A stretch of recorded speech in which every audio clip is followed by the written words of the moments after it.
전능하사 천지를 만드신 하나님 아버지를 내가 믿사오며 그 외아들 우리 주 예수 그리스도를 믿사오니 이는 성령으로 잉태하사 동정녀 마리아에 낳으시고 본디오 빌라도에게 고난을 받으사 십자가에 못 박혀 죽으시고 장사한 지 사흘 만에 죽은 자 가운데서 다시 살아나시며 하늘에 오르사 전능하신 하나님 우편에 앉아 계시다가 저리로서 산자와 죽은 자를 심판하러 오시리라.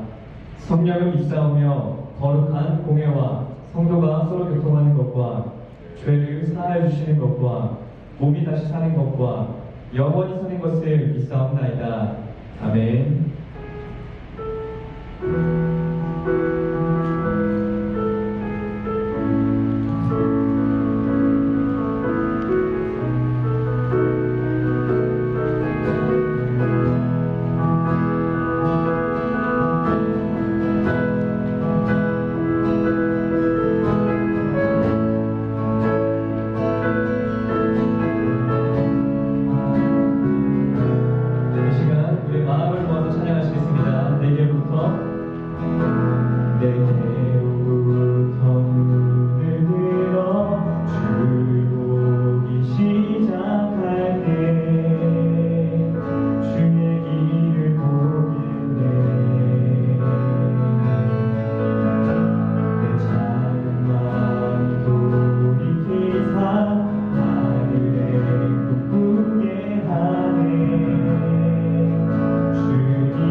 우리 시간 함께 교동부 3번, 시편 4번 교독하시겠습니다.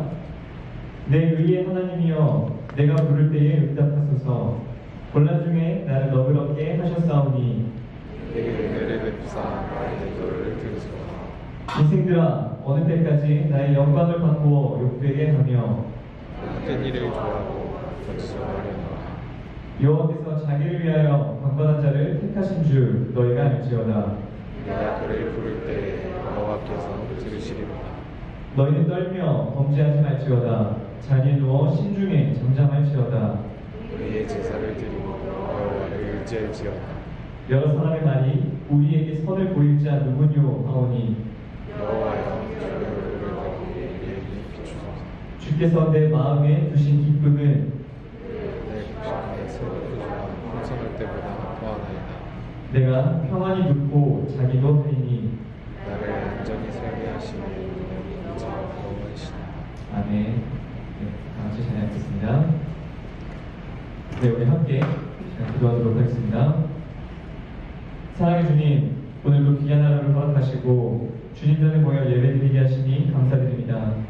주님, 우리가 드리는 예배가 우리가 받는 예배가 아닌 또 우리가 보기에 좋은 예배가 아닌 하나님께서 기뻐 받으시는 예배가 되기를 간절히 소망하며 기도하며 겸손히 나아갑니다. 하나님, 세상은 눈에 보이지도 않는 바이러스로 인한 공포와 불안뿐만 아니라 학업과 진로의 고민과 불안으로 우리를 작아지게 만들고 불안에 떨게 만듭니다. 그러나 주님, 우리의 힘이 되시고 능력이 되시는 여호와 하나님을 우리가 온전히 신뢰하고 의지하고 붙들며 나아가오니 우리 약함을 들어 강하게 사용하시는 주님, 우리가 주님의 축복의 통로가 되게 하여 주시옵소서. 주님, 이 시간 사랑하는 중고등부 친구들을 위해 기도합니다. 이 귀한 청소년 시기에 우리 모든 귀한 중고등부 친구들이 하나님의 비전의 마음을 품고 각자에게 주신 사명과 역할로 하나님의 영광 돌리는 주님의 자녀들이 되게 하여 주시옵소서. 그러나 주님, 우리 모두에게 나만 잘 먹고 잘 사는 이기적인 마음이 아닌 내 주변을 돌아볼 줄 아는 넉넉한 마음과 사랑의 마음을 허락하여 주시옵소서. 주님, 그동안 이기적인 모습으로 세상 사람들에게 손가락질 당했던 우리가 우리만 욕먹는 것에서 끝나는 것이 아닌 주님을 욕보이게 하지 않았는지 우리 모습을 돌아보며 회개합니다. 예수님께서 말씀하신 그 명령, 하나님 사랑, 이웃 사랑을 우리 모두가 함께 지켜나가고 노력하게 하여 주시옵소서. 주님, 이제 곧 시험 기간이 다가옵니다. 우리 사랑하는 주님의 자녀들 지치지 않는 힘과 지혜를 허락해 주시고 무엇보다 이 코로나 사태 속에서 건강 상하지 않도록 늘 눈동자와 같이 보호하여 주시옵소서. 함께 모여 예배드리는 친구들뿐만이 아니라 각자의 자리에서 각자의 처소에서 예배드리는 모든 중고등부 친구들에게 주님의 한결같고 동일한 은혜로 함께하여 주시옵소서. 오늘 하루와 이 예배 시간을 주님께 맡겨드리니 주님 홀로 영광 받아 주시옵소서. 감사드리며 예수 그리스도의 이름으로 기도드립니다. 아멘.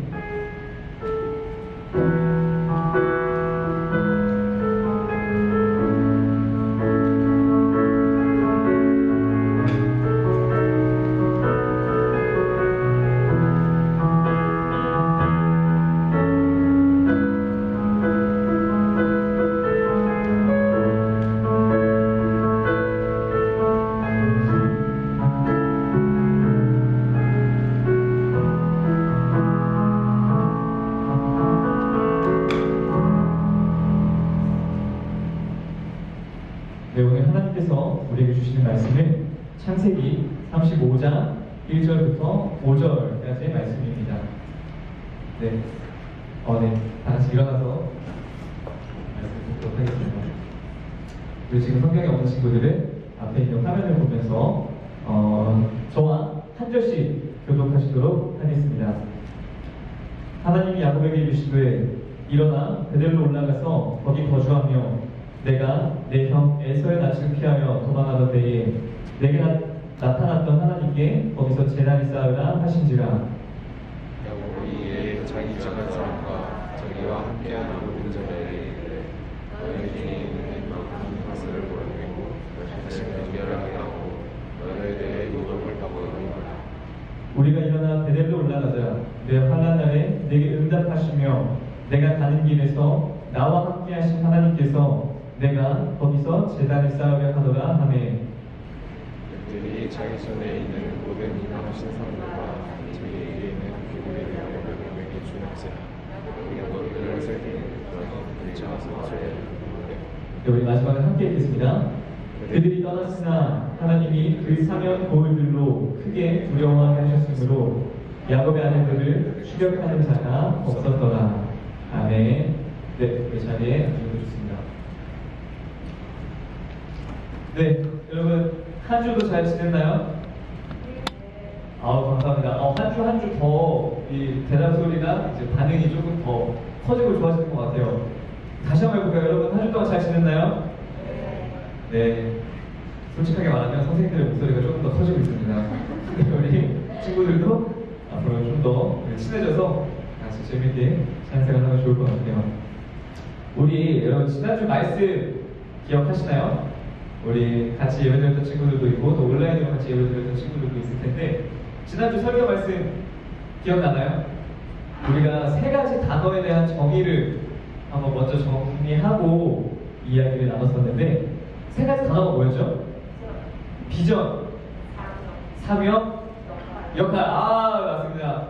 네, 우리 정답을 맞추신 우리 한영정 선생님께 네, 제가 기도 열심히 해드리도록 하겠습니다. 네, 그래서 우리 이 세 가지 단어 정의에 대해서 다시 한번 정리를 해볼게요. 먼저 이 비전은 우리가 세상을 바라보는 관점이 아니라고 했죠. 바로 하나님이 세상을 바라보는 관점, 온 땅이 주님을 구주로 인정하고 모든 사람이 구원받기 원하시는 그 하나님의 마음, 그 하나님의 관점이 비전이라고 했습니다. 그럼 두 번째, 사명이 뭐라고 했죠? 네, 저 여러분 눈빛이 다 익었어요. 대답을 한 걸로 하겠습니다. 네, 그 사명은 우리가 앞에서 말한 그 하나님의 비전, 그 하나님의 관점이 내 안에 이제 간절히 품어져서 나만의 버전으로 나타나는 것이 사명이라고 했습니다. 그 하나님의 마음, 이 말씀을 이 땅에 전하고자 하는 그 마음과 열정이 그것이 바로 우리의 사명이라는 거라고 우리가 지난주에 얘기를 했었죠. 그러면 마지막 세 번째 역할은 뭐라고 했었나요? 우리 각자에게 주어진 다른 역할들로 하나님께서 우리에게 주신 그 사명을 이루어내는 것이 바로 역할이라고 했습니다. 그래서 여기서 중요한 것은 우리의 역할은 하나님이 그 길을 열어주실 때 가고 그 길을 닫으신다면 가지 않는 또그 순종의 믿음이 필요하다고 이야기를 했었습니다. 오늘은 우리가 함께 불안에 대해서 한번 이야기를 해보려고 해요. 오늘 설교 제목이 뭐였죠? 불안, 마음이 편하지 아니하고 조마조마함. 네, 이게 이제 불안의 사전적 정의인데요. 저도 사실 종종 불안한 마음에 잠을 잘 못 잘 때가 있어요. 여러분이 봐서 알겠지만 제가 굉장히 알랐잖아요. 좀 예민한 성격을 가지고 있어가지고 좀 생각도 많고 꼭 특히 이제 자기 전에 꼭 여러 가지 고민과 이제 막 그런 인생에 대한 생각들이 좀 많아지게 되는 것 같아요. 그러다 보면은 그 생각들이 꼬리에 꼬리를 물면서 잠을 잘 자지 못하는 경우들이 있는 것 같아요. 또 그뿐만이 아니라 여러분들 어떻습니까? 지금 이제 눈에 보이지 않는 바이러스로 인해서 우리 모두는 또 굉장히 불안함에 휩싸여 있고 그뿐만이 아니라 여러분들 이제 시험이 얼마 남지 않았죠. 이 학업에 대한 또 불안과 또 이제 대학생이 되면은 또 취업에 대한 불안 그리고 또 우리 부모님 세대들은 이제 점점 어려워지는 이 경제 상황으로 인해서 또 많은 불안감에 또 여러분들은 어떻게 잘 양육해야 하는지 또 걱정을 하시면서 여러 가지 불안감에 휩싸여 있는 것을 알 수가 있습니다. 우리 주변만 불안할까요? 전 세계적으로도 이 코로나 바이러스로 인한 이제 불안은 뭐 말할 것도 없고요. 또 여러분 뭐 뉴스를 봐서 알겠지만 인종 간의 갈등으로 인해서 일어나는 시위와 갈등이 지금 전 세계적으로 일어나고 있고 또 이제 세계 정치나 이런 거에 조금 관심이 있는 친구들이라면 알 텐데 또 미국과 중국의 무역 갈등이 점점 더 날카로워지면서 전 세계가 굉장히 좀 불안하고 이제 좀 상황이 어지러운 그런 상황 가운데 있습니다. 이 불안에 대한 정의를 이제 좀 찾다 보니까 이제 의학적인 지식을 통해서 여러분들께 잠깐 설명을 드리자면 이제 우리 몸에서 불안의 감정을 담당하는 기관이 뇌에서 두 가지 이제 기관이 담당을 하고 있다고 해요. 첫 번째는 편도체라고 하는 부위에서 우리 불안을 담당하고 그 다음에 우리 앞쪽에 있는 전전두엽이라는 이제 뇌 기관에서 우리 불안을 담당을 하고 있습니다. 이 두 기관이 같이 잘 조화를 이룰 때에 그 우리의 적절한 그 불안을 통제를 할 수가 있다고 하는데 우리가 그 불안한 것은 이 두 가지 기관이 서로 적절한 균형을 맞추지 못할 때 좀 불안감이 더 심해지는 경우가 있다고 합니다. 근데 제가 또 찾다 보니까 이렇게 뭐 의학적이고 사전적인 이제 정의만 내리면 여러분 솔직히 잘 들어오지도 않고 재미가 없잖아요. 네, 여러분들은 저보다 훨씬 더 똑똑하니까 잘 이해가 되겠지만 저는 이게 좀 와닿지가 않더라고요. 그래서 좀 더 쉬운 이제 그런 설명 방법이 없을까 찾다 보니까 아주 재밌는 가설이 하나 있더라고요. 그게 무슨 가설이냐면은 이게 뭐 이런 이름을 붙였다고 해요. 우리는 모두 쉽게 불안과 공포를 느끼던 조상의 후손이다. 그러니까 우리 선조들, 우리 조상들은 다 불안과 공포에 휩싸여 있던 사람들이라고 해요. 이거를 조금 더 쉽게 예를 들어서 설명을 하면은 우리가 원시 시대를 한번 생각을 해볼까요? 원시 시대에는 우리 조상들, 선조들이 그 사냥을 해서 먹고 살았던 시대잖아요. 그런데 어떤 한 사람이 길을 가다가 어떤 동굴을 발견을 하게 돼요. 이 사람이 이제 호기심이 막 생기는 거예요. 들어갈까 말까 하다가 상대적으로 불안을 덜 느끼고 겁이 없는 사람은 그 동굴에 이제 겁 없이 들어가게 되는 거죠. 어떻게 됐을까요? 그 동굴 안에 살고 있던 뭐 맹수라든지 뭐 이렇게 낭떠러지에 떨어져서 죽고 마는 그런 비참한 결과를 맞이했다고 해요. 그런데 상대적으로 불안감을 느끼는 사람은 저 같은 사람인 것 같아요. 그 동굴을 보면서 저 안에 뭐가 있을 것 같은데 좀 찝찝한데 불안한데 하면서 그 동굴을 그냥 이제 지나쳐 간다고 합니다. 그럼 결과적으로 어떻게 되죠? 그 사람은 살아남게 된 거예요. 그래서 그런 사람들이 이제 살아남고 흘러서 남은 그 사람들의 후손이 바로 우리라고 하는 그런 이제 재밌는 가설을 보게 됐습니다. 재미가 없나 봐요, 여러분. 저 굉장히 기대하고 와 이거 빵빵 터지겠다 하고 준비해왔는데 여러분들 눈빛을 보면서 제가 점점 막 흔들리고 있어요. 네, 다시 마음을 다잡을게요. 이렇게 사람이 불안한 존재입니다. 우리가 공포 영화를 봐도 이제 주인공 옆에서 막 겁없이 그런 위험에 달려드는 사람은 금방 이제 세상을 떠나는 그런 이제 결과를 맞이하게 되는 것처럼 또 주인공은 적절한 그 불안감을 가지고 이제 숨어서 잘 피해 다니면서 끝까지 살아남는 그런 경우들을 우리가 볼 수가 있는데요. 결국 우리는 이런 내적인 즉 타고난 불안감과 함께 다양한 외부의 불안 요소, 바이러스가 됐건 학업, 뭐 경제 상황 등의 불안이 더해져서 요즘에는 이 불안을 통제할 수 없는 수준의 오늘을 살고 있게 되는 것입니다. 그렇다면 이런 불안한 시대 속에서 우리 하나님의 사람들은 어떤 믿음의 태도와 자세를 가지고 살아가야 하는지 한번 이야기를 나눠보도록 하겠습니다. 여러분 기대되시죠? 네, 불안해요. 네, 오늘 우리가 그 성경 인물 중에서 답을 한번 찾아보려고 하는데요. 성경에 보면은 평생을 불안에 떨면서 살아가던 사람이 있습니다. 바로 오늘 본문에 나와 있는 야곱이 그 주인공인데요. 우리는 그동안 야곱을 이야기하면은 보통은 꿈꾸는 사람, 요셉의 아버지, 그리고 위대한 믿음의 선조 중에 한 명이라고 생각을 했잖아요. 그런데 야곱은 사실 굉장히 불안하고 불안에 떨면서 살았던 사람이에요. 이 야곱이 어린 시절 어떤 일이 있었나요? 그 앞이 잘 안 보이고 그 나이가 많이 드신 아버지를 속여가지고 그 자기의 형 에서 대신에 장자의 축복을 대신 받고 형의 그 보복이 두려워서 20년간을 도망쳐 살던 사람입니다. 그리고 또 20년은 자신의 삼촌 집에 거하면서 삼촌 눈치를 보면서 종살이를 하면서 또 불안한 삶을 살았어요. 그러다가 세월이 많이 흘러서 그가 다시 고향에 돌아가서 자신의 형 에서와 화해를 하고 평탄한 삶을 사나 싶었는데 또 도망자들에 의해 쫓기는 신세가 되고 맙니다. 그가 얼마나 불안한 삶을 살았으면 오늘 우리가 읽진 않았지만 창세기 47장 9절 후반절에 그가 훗날 그 아들 요셉에 의해서 그 애굽의 바로 왕을 만났을 때 이런 한탄을 한다고 해요.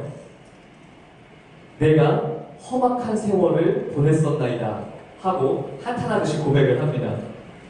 이 고백에서 볼 수 있듯이 야곱은 늘 쫓기고 도망다니고 불안하고 힘든 삶을 살았었어요.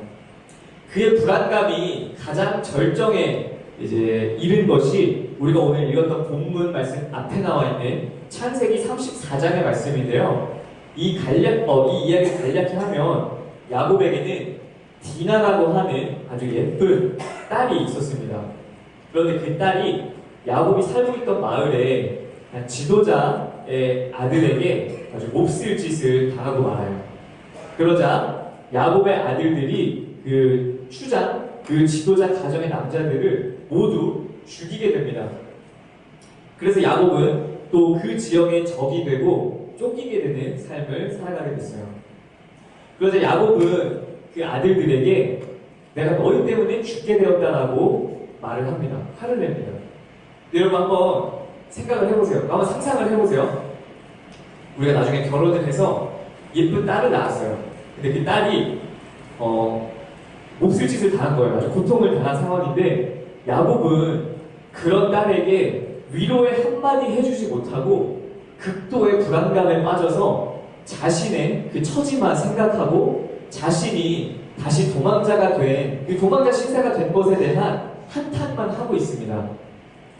이처럼 불안이라는 것은 우리 신체와 심리에 실제적인 영향을 미친다고 해요.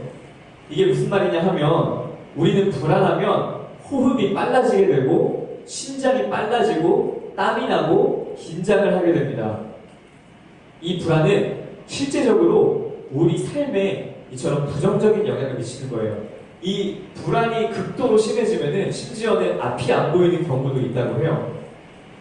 이처럼 불안은 불안감에 빠지면 심리적으로 우리는 무기력해지고 자기 자신에게만 몰두를 하게 됩니다. 바로 이 앞에서 본 야곱처럼 말이죠. 자기 문제밖에 안 보여요. 딸과 아들들도 지금 굉장히 불안한 상황인데 그 좋지 않은 일을 당한 딸과 또 살인을 저지른 아들들의 아픔이 보이는 게 아니라 야곱은 불안감에 자신의 그 처지와 문제만 보고 있었던 것입니다. 이것이 바로 불안감에 사로잡힌 사람의 특징이에요.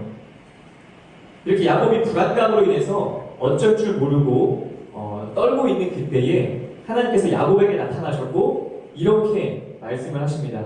바로 오늘 본문 창세기 35장 1절 말씀인데요. 우리 함께 읽어볼까요? 창세기 35장 1절 말씀입니다.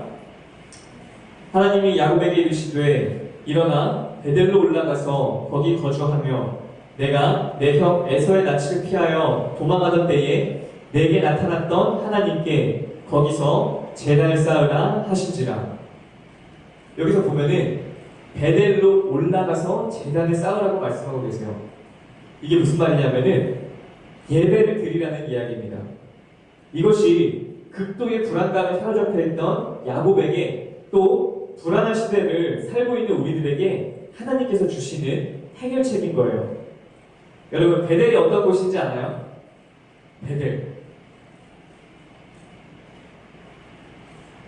제가 사실 또 상상한 것이 하나 있는데 베델 하면은 누군가 한 명은 1층 베델 카페라고 얘기해 줄 거라고 생각을 했는데 네, 나중에 이런 것도 우리가 좀 호흡을 맞춰보면 좋을 것 같아요. 척하면 척. 네, 베델은 이제 우리 1층에 있는 그 카페가 아니라요. 오늘 본문 3절에 이렇게 나와 있습니다. 우리가 일어나 베델로 올라가자 내 환난 날에 내게 응답하시며 내가 가는 길에서 나와 함께 하신 하나님께 내가 거기서 제단을 쌓으려 하노라 하네.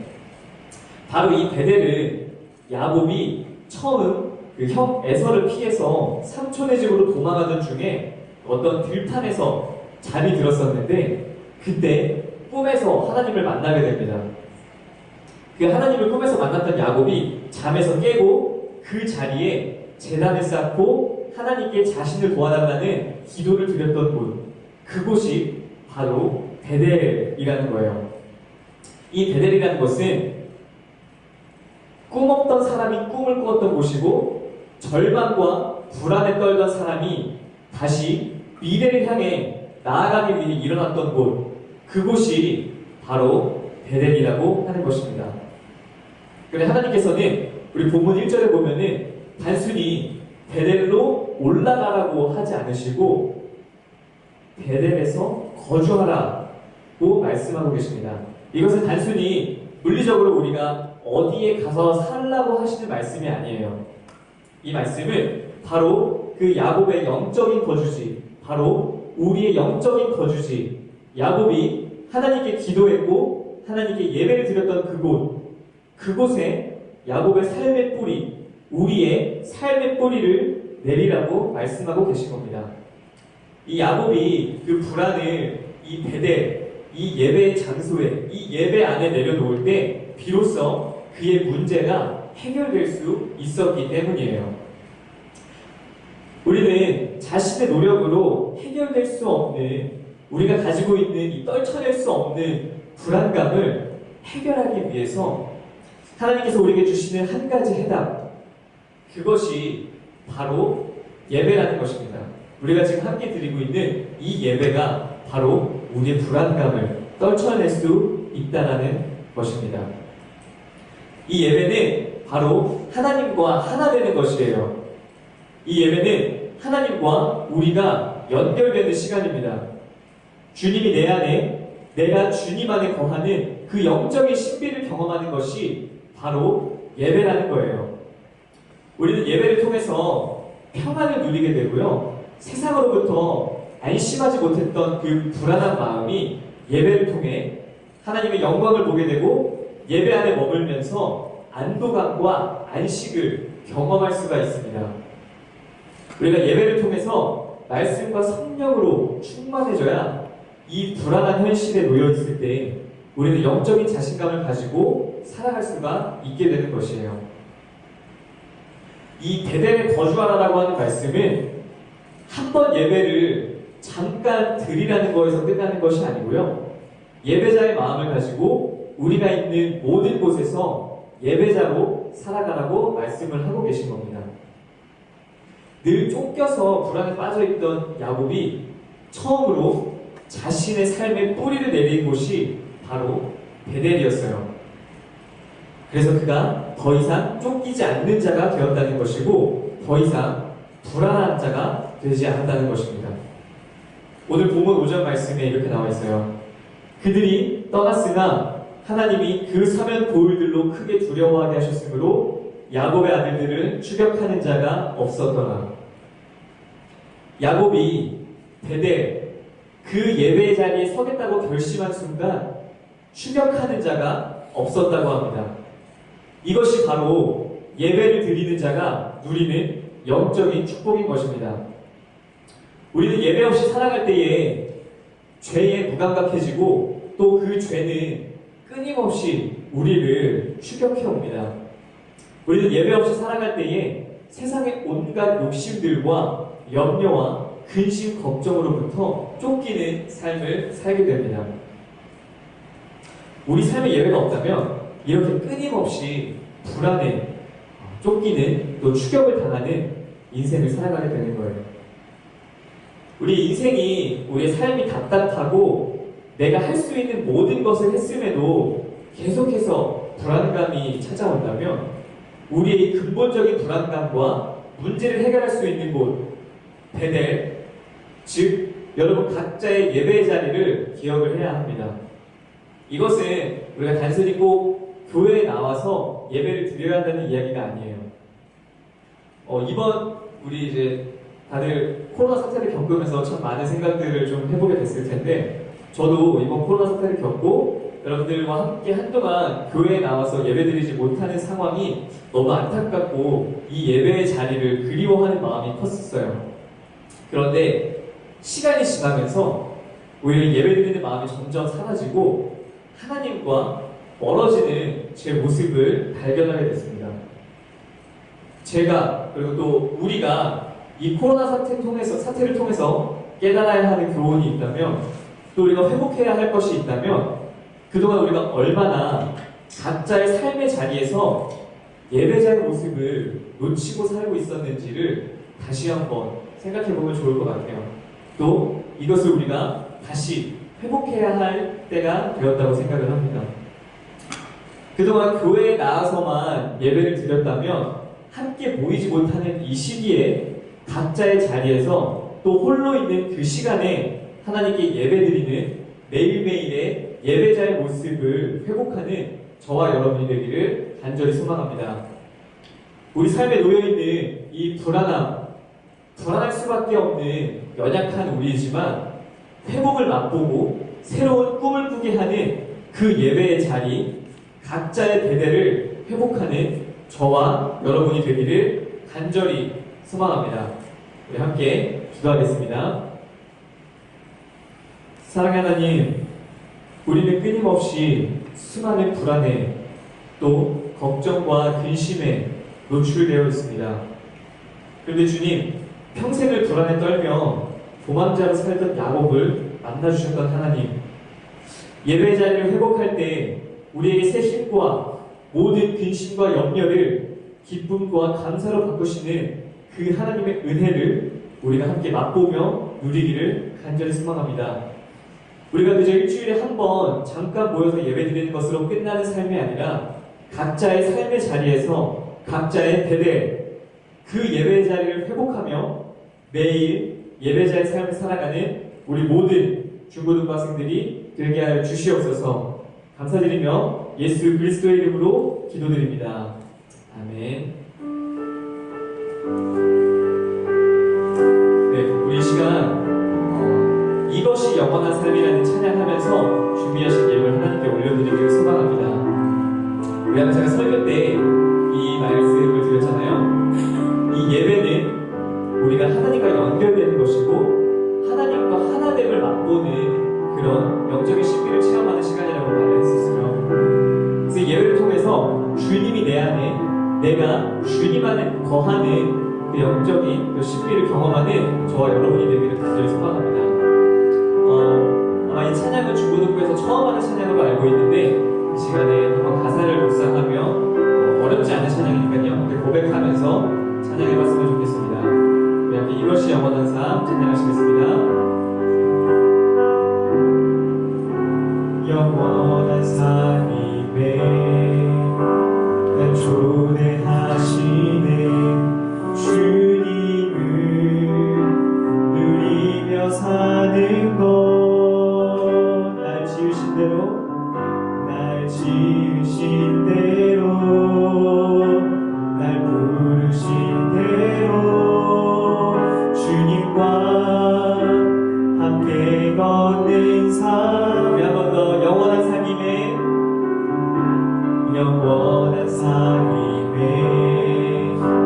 날 초대하시네 주님을 누리며 사는 것, 오늘 나를 지으시고 부르신 대로 날 지으신 대로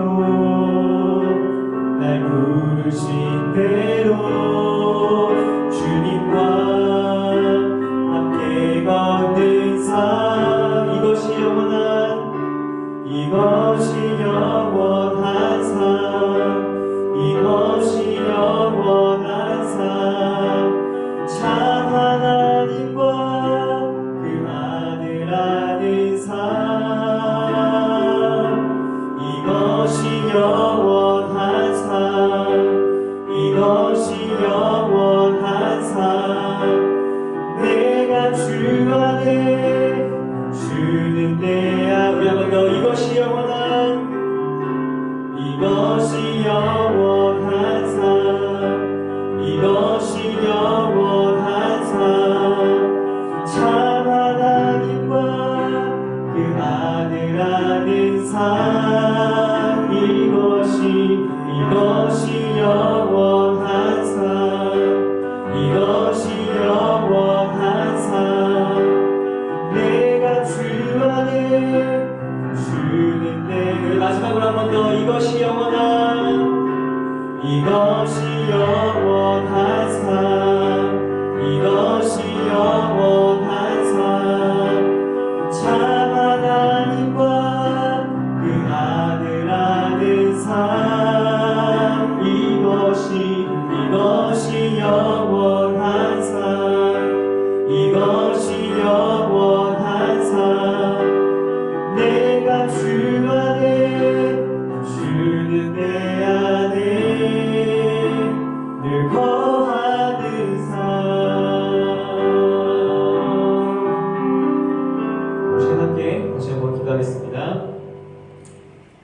감사합니다. 이 시간 주님께 예배드릴 시간을 허락하시고 또 예배 자리에 불러주셔서 감사드립니다.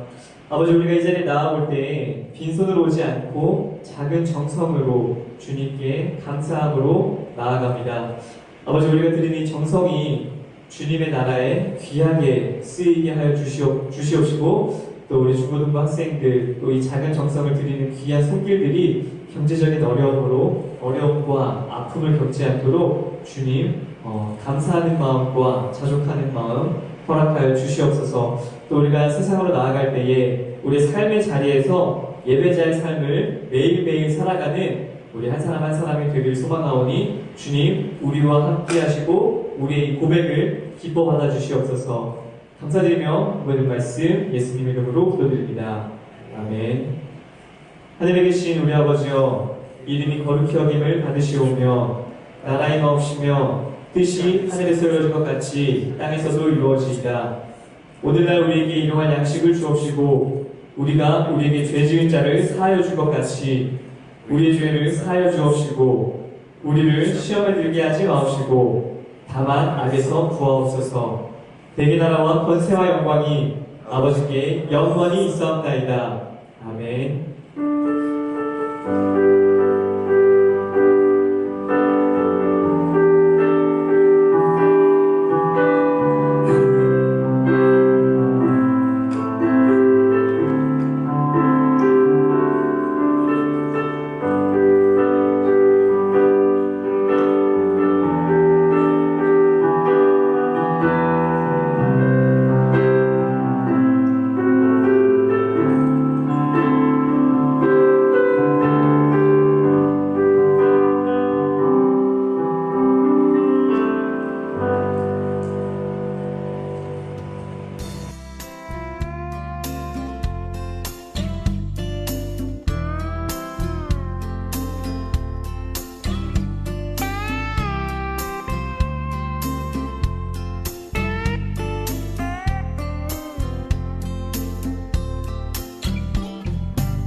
하늘의 별들처럼 해변의 수많은 모래처럼 내 모습 작다 느껴질 때 이 노래를 불러봐요. 손끝에 치